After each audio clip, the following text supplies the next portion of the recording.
பேர் விபின் ஜோனி. நான் பூத்தரில் உள்ளவன். வீடு சின்ன வீடு தான், வீடு கட்டியிருக்கேன். இன்வெர்டர் பேட்டரி சாதா இன்வெர்டர் எடுக்கிறதுக்கு நினச்சிருந்தேன்.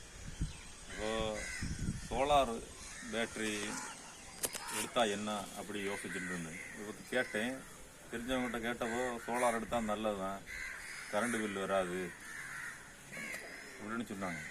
இப்போ நானும் யோசித்தேன், நம்ம ஆட்கள் ஓகி புயலோட 2-3 நாளுக்கு பவர் கட்டாக இருந்தது. 3 நாளில் ஒரு வாரம் பவர் கட்டாக இருந்தது. அப்போ ரொம்ப கஷ்டப்பட்டது.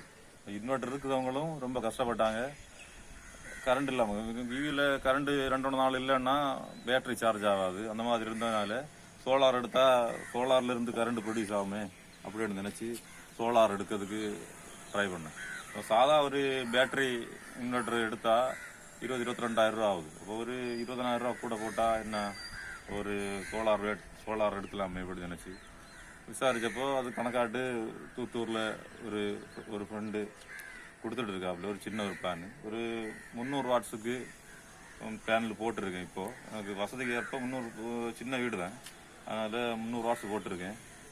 கொஞ்சம் வசதியாக கொஞ்சம் காசு கையில் கிடச்சா ஒரு 300 வாட்ஸ் கூட போட்டால் தேவையான ஒரு கரண்ட்டு சோலார்லேருந்தே ப்ரொடியூஸ் ஆகும்.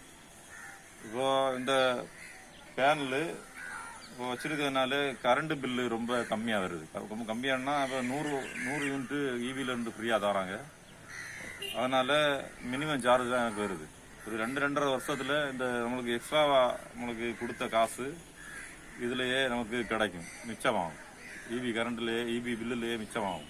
அப்புறம் இந்த பேனலுக்கு ஒரு 10 வருஷம் வாரண்டி தந்துருக்காங்க. 25 வருஷம் ப்ரொடியூஸ் பண்ணலாம்னு சொல்லியிருக்காங்க.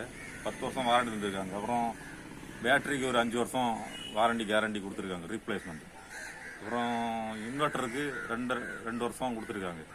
இப்போ எப்படி பார்த்தாலும் இந்த 2-2.5 வருஷத்தில் நமக்கு எக்ஸ்ட்ரா போட்ட காசு கிடச்சிடும். அதுக்கப்புறம் உங்களுக்கு மொத்தம் யூஸ் பண்ணுறது மொத்தம் நமக்கு லாபம் தான்.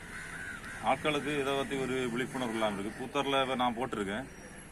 அப்போ ஆட்களுக்கு விழிப்புணர்வு ஏற்படுத்துறதுக்கு வேண்டி இப்போ ஒரு வீடியோ